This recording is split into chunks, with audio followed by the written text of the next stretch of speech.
Hola y bienvenidos a una nueva inmersión aquí en The Deep Dive. Hoy vamos a abordar una idea que roza la ciencia ficción, pero que nace en el corazón mismo de la física teórica. Imaginen por un momento que la solución a uno de los mayores enigmas de Stephen Hawking, la famosa paradoja de la información de los agujeros negros, no estuviera oculta en la física cuántica, sino en una versión más compleja y extraña de la propia gravedad. Hoy exploramos una idea radical. ¿Y si la información que cae a un agujero negro no se destruye, sino que consigue escapar codificada en la propia radiación que emite, como si fuera un mensaje en una botella cósmica? Es una idea potentísima, sí. Y para explorarla nos vamos a apoyar en una fuente muy particular, un artículo científico reciente que es increíblemente denso y técnico y que se adentra precisamente en esa posibilidad. Nuestra misión no es tanto resolver la paradoja, que eso es un problema para varias generaciones de físicos, sino entender el camino, el retorcido y fascinante camino matemático que un grupo de investigadores ha seguido para llegar a esa conclusión. Usan un laboratorio de ideas, un objeto teórico que llaman brana negra, para poner a prueba los límites de lo que sabemos sobre gravedad e información. Exacto. Así que vamos a meternos en este jardín matemático. La pregunta central que vamos a desgranar es: si a las leyes de la gravedad de Einstein les añadimos un par de ingredientes extra, un par de complicaciones que en teoría podrían existir, ¿cambian las reglas del juego? ¿Se abre de repente una puerta trasera para que la información se fugue de la prisión gravitatoria definitiva? Esa es la aventura de hoy. Vale, empecemos por el escenario de este experimento mental. El nombre completo del objeto que estudian es casi impronunciable. Brana negra anti de Sitter con acciones y término de Gauss-Bonnet, en dimensiones arbitrarias. Sinceramente, cuando leo algo así, mi primera reacción es de escepticismo puro. Me suena a que un grupo de teóricos se ha encerrado en una torre de marfil, tan lejos de la realidad que ya es mero juego matemático. ¿Qué sentido tiene estudiar un bicho que, de entrada, sabemos que no existe? Es la pregunta del millón, y es una crítica totalmente legítima, ¿eh? Pero piénsalo de esta manera. No podemos crear un agujero negro en un laboratorio para lanzarle cosas y ver qué pasa. Así que los físicos construyen estos laboratorios matemáticos. Son universos de juguete donde ellos controlan absolutamente todas las reglas. Y este bicho impronunciable no es más que eso. Podemos desmontarlo en piezas más sencillas. Primero, en lugar de un agujero negro esférico, usan una versión simplificada, como una lámina negra infinita. Es mucho más fácil para hacer los cálculos. Una lámina agujero. Vale, lo pillo. Sigue sonando raro, pero entiendo la simplificación. ¿Y el resto de ingredientes? El resto son las complicaciones que mencionabas. Le añaden dos cosas a la gravedad de Einstein. La primera es algo llamado término de Gauss-Bonnet. Olvídate del nombre. Imagina que la relatividad de Einstein es la gramática básica del universo. Pues esto sería como una cláusula de letra pequeña. Una regla gramatical muy avanzada que solo entra en juego en situaciones extremas, como cerca de un agujero negro o a energías altísimas. Es una idea que viene de teorías más ambiciosas, como la teoría de cuerdas. De acuerdo, una actualización a la gravedad de Einstein que solo se activa en casos límite. ¿Y el segundo ingrediente? El segundo son los campos de acciones. De nuevo, el nombre da igual. Piénsalo como un campo de energía exótico, un interruptor que pueden encender o apagar en su modelo. La presencia de este campo de energía rompe ciertas simetrías, y eso, en física, siempre tiene consecuencias interesantes. Así que el resumen es: cogen un agujero negro simplificado, le instalan una actualización a la gravedad y añaden un interruptor energético para ver qué pasa. Vale, a ver si lo sigo. Tenemos una lámina agujero. Le añadimos esa letra pequeña a la gravedad de Einstein y los polvoreamos con unas partículas inventadas que funcionan como un interruptor. Sigo sin ver por qué este Frankenstein teórico nos acerca a la realidad. Me suena a que se están perdiendo en su propio laberinto matemático.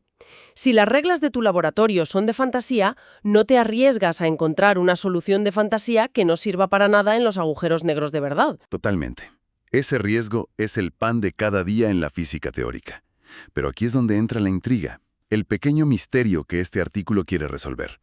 Verás, en modelos anteriores más sencillos, ya se sabía que añadir esa letra pequeña de la gravedad, el término de Gauss-Bonnet, era irrelevante.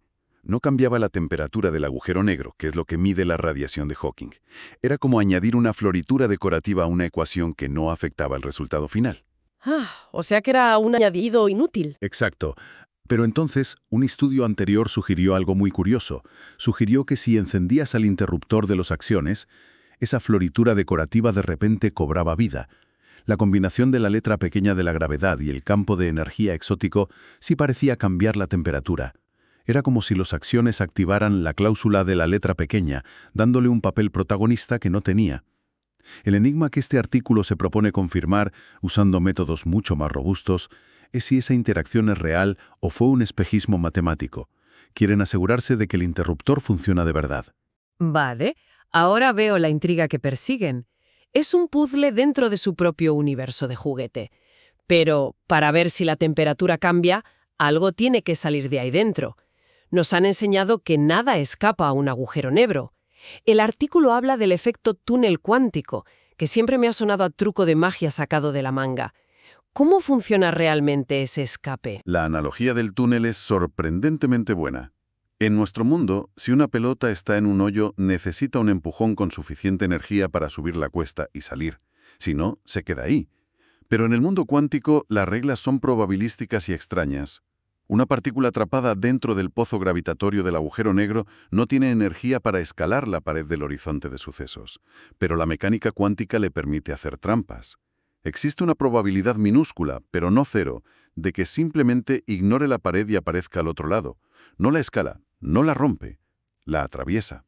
Es una de las predicciones más alucinantes y comprobadas de la cuántica. Un túnel a través de la pared de la prisión. Entiendo la idea. Pero al ojear el artículo, una se da de bruces con un muro de ecuaciones demencial y veo que usan dos métodos matemáticos distintos con nombres de físicos famosos, Hamilton-Jacobi y Parikh-Wilczek. ¿No es una locura hacer el doble de trabajo? ¿Es una especie de competición para ver quién tiene las matemáticas más elegantes? ¿O hay una razón de peso para esa obsesión con la doble comprobación? Bueno, es que esa es la regla de oro en ciencia, ¿no? La comprobación por caminos distintos. Si dos detectives que no se conocen, usando métodos de investigación completamente diferentes, llegan a la misma conclusión y señalan al mismo culpable, la confianza en el veredicto es altísima. Aquí pasa lo mismo. Los dos métodos son filosóficamente muy diferentes. ¿En qué sentido? El método de Hamilton-Jacobi es el del matemático puro. Es abstracto, se centra en la ecuación de onda de la partícula que escapa, una cosa llamada ecuación de Procca, y la resuelve con unas herramientas matemáticas muy potentes. Es elegante, pero poco intuitivo. No ves lo que está pasando. El otro, el de Parikh-Wilczek, es el del físico. Ofrece una imagen mucho más visual. Imagina que la partícula que escapa es una pequeña esquirla de energía. Al salir, esa energía se le resta al agujero negro, que por tanto se encoge un poquito. Este método tiene en cuenta ese retroceso, ese efecto de la partícula sobre el propio agujero negro. Es una perspectiva mucho más dinámica. Entiendo. Un detective se encierra con los libros de leyes y llega a una conclusión lógica, y el otro sale a la calle, reconstruye la escena del crimen y llega a la misma conclusión. Eso sí que da confianza. Exactamente. Y a pesar de que la maquinaria matemática de ambos es horrible, el objetivo es el mismo, calcular un número muy concreto. Uno que en el lenguaje cuántico se llama la parte imaginaria de la acción clásica. Ese número te da directamente la probabilidad de que la partícula atraviese el túnel, y de ahí puedes derivar la temperatura de la radiación. Toda esa complejidad es un andamio gigantesco para obtener un único dato, la temperatura. De acuerdo. Entonces, después de esta odisea matemática de aplicar los dos métodos de detective a este Frankenstein teórico, ¿qué encuentran? ¿Funciona el interruptor? ¿La letra pequeña de la gravedad se activa y cambia las cosas? El resultado es un sí rotundo. Confirman la sospecha. El teorema de Gauss-Bonnet, esa letra pequeña, solo afecta la temperatura del agujero negro cuando el interruptor de los axiones está encendido. Si apagas los axiones, la letra pequeña vuelve a ser una floritura irrelevante tal y como se esperaba. Y lo más importante, los dos detectives, el matemático abstracto y el físico de la calle, llegan exactamente a la misma fórmula para la temperatura. La misma hasta el último decimal. Es una validación cruzada potentísima. Y aquí llega para mí el bombazo del estudio. La frase que lo cambia todo. Dicen en las conclusiones que como consecuencia de esto, la radiación que emite este objeto no es puramente térmica. A ver, explícame esto como si tuviera 5 años, porque aquí creo que está la verdadera clave para resolver el misterio de Hawking. Esa es la joya de la corona. Piénsalo así. Una radiación térmica es como el ruido blanco de una radio mal sintonizada. Es un siseo completamente aleatorio, caótico. Solo te dice una cosa: la temperatura o la intensidad del siseo. No contiene información, ni patrones, ni mensajes. Si la radiación de Hawking fuera puramente térmica, como se pensó al principio, la información de un libro que cayera al agujero negro se convertiría en ese siseo aleatorio. Las palabras, las frases, la historia, todo se borraría para siempre. Y eso viola una ley sagrada de la física cuántica. La información no se puede destruir. Esa es la paradoja. O sea que si la radiación no es puramente térmica, Significa que no es ruido blanco. Significa que en ese siseo hay escondido un patrón, una correlación, una estructura. Es como si en lugar de un siseo aleatorio, escucharas una especie de código Morse muy complejo. En este modelo, la letra pequeña de la gravedad, activada por el interruptor de los acciones, actúa como una máquina de escribir cósmica que imprime la información de lo que cayó en la radiación que escapa. ¡ostras! O sea que la información no se borra, se traduce. Se reescribe en la radiación usando la tinta de esta gravedad más compleja. Esa es la idea. El artículo llega a especular con una frase muy audaz. Se puede almacenar toda la información de la borana negra dentro del término GB.